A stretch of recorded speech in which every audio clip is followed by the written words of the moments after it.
Third standard EVS class lesson number 2.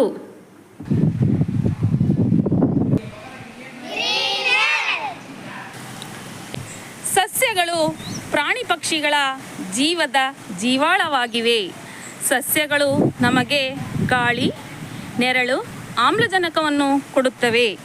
ಸಸ್ಯಗಳು ನಮಗೆ ಗಾಳಿ, ಆಹಾರ, ಹಣ್ಣು, ತರಕಾರಿ, ಸೊಪ್ಪುಗಳನ್ನು ಕೊಡುತ್ತವೆ. ಸಸ್ಯಗಳು ಆಹಾರ, ದವಸ ಧಾನ್ಯಗಳನ್ನು ಕೊಡುತ್ತವೆ.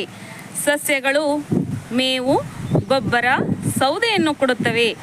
ಸಸ್ಯಗಳು ಪ್ರಾಣಿ ಪಕ್ಷಿಗಳಿಗೆ ಗೂಡು ಕಟ್ಟಿ ವಾಸಿಸಲು ಯೋಗ್ಯವಾದ ಆಶ್ರಯ ತಾಣವಾಗಿವೆ. ಸಸ್ಯಗಳು ಪ್ರಾಣಿ ಪಕ್ಷಿಗಳಿಗೆ ಸಂತೋಷದಿಂದ ಜೀವನ ನಡೆಸಲು ನಾಡಿಗಿಂತ ಕಾಡೇ ಅನುಕೂಲವಾದ ಆಶ್ರಯ ತಾಣವಾಗಿದೆ. ಹೀಗಿರುವಾಗ ಇಂದು ನಾವು ಸಸ್ಯಗಳ ಬಗ್ಗೆ ತಿಳಿದುಕೊಳ್ಳೋಣ ಮಕ್ಕಳೇ.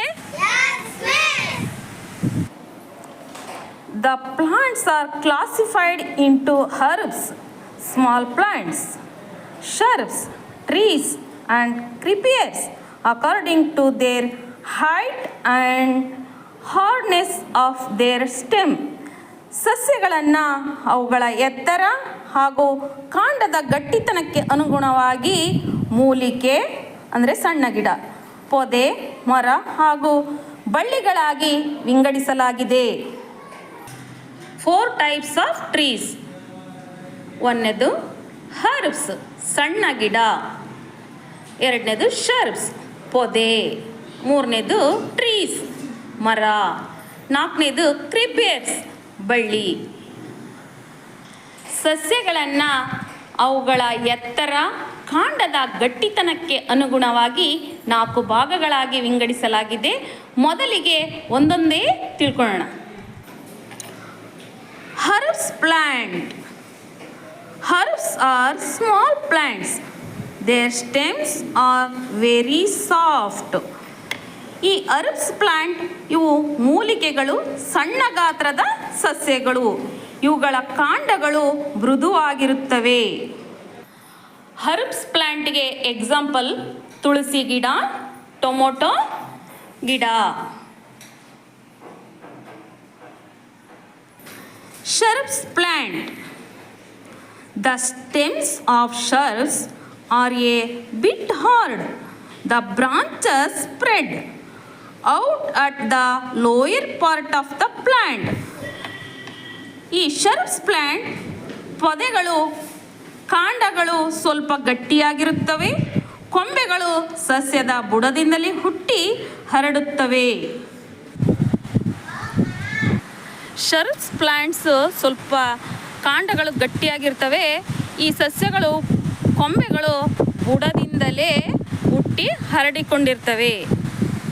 ಶರ್ಬ್ಸ್ plants examples rose plant, hibiscus plant ಅಂದರೆ ಗುಲಾಬಿ ಗಿಡ, ದಾಸವಾಳ ಗಿಡ. Next plant trees. The stem of the trees are hard, they grow tall. ಮರಗಳ ಕಾಂಡಗಳು ಗಟ್ಟಿಯಾಗಿರುತ್ತವೆ. ಇವು ಎತ್ತರವಾಗಿ ಬೆಳೆಯುತ್ತವೆ. ಟ್ರೀಸು ಇವು ಕಾಂಡಗಳು ತುಂಬ ಗಟ್ಟಿಯಾಗಿರುತ್ತವೆ, ತುಂಬ ಎತ್ತರವಾಗಿ ಬೆಳೆಯುತ್ತವೆ. ಇವು ಬಹು ವರ್ಷಗಳ ಕಾಲ ಬಾಳಿ ಬದುಕ್ತವೆ ಮಕ್ಕಳೇ. ಫಾರ್ ಎಕ್ಸಾಂಪಲ್ಲು ಟ್ರೀಗೆ ಆಲದ ಮರ, ಬೇವಿನ ಮರ, ನೇರಳೆ ಹಣ್ಣಿನ ಮರ, ಹಲಸಿನ ಹಣ್ಣಿನ ಮರ etcetera. Next, creepers plant. The stems of the creepers are long and smaller in size. ಈ ಪ್ಲಾಂಟಿನ ಬಳ್ಳಿಗಳ ಕಾಂಡಗಳು ಉದ್ದವಾಗಿದ್ದು ಸಣ್ಣದಾಗಿರುತ್ತವೆ. ಕ್ರೀಪರ್ಸ್ ಪ್ಲಾಂಟ್ಸ್ ಇದು ಉದ್ದವಾಗಿ ಬೆಳೆಯುತ್ತದೆ. ಈ ಬಳ್ಳಿಗೆ ಆಸರೆ ಕೊಟ್ಟರೆ ಎಷ್ಟು ಉದ್ದವಾದರೂ ಬೆಳೆಯುತ್ತದೆ. ಇದರ ಕಾಂಡ ತುಂಬ ಸಣ್ಣದಾಗಿರುತ್ತದೆ. ಸಸ್ಯಗಳನ್ನು ಅವುಗಳ ಎತ್ತರ, ಕಾಂಡದ ಗಟ್ಟಿತನಕ್ಕೆ ಅನುಗುಣವಾಗಿ 4 ವಿಭಾಗಗಳಾಗಿ ವಿಂಗಡಿಸಿದ್ವಿ. ಅವನ್ನ ಪ್ರತಿಯೊಂದು ಅರ್ಥ ಆಯ್ತಾ ಮಕ್ಕಳೇ? Very good. ಸಸ್ಯದ ಭಾಗಗಳನ್ನು ಗುರುತಿಸೋಣ. Root,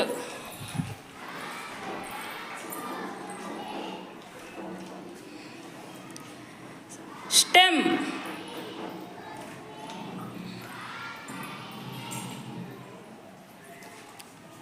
leaf, leaf, leaf,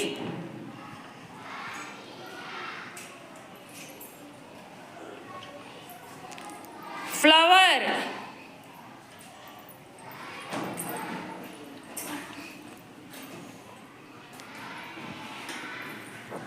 all of you understand children's lesson?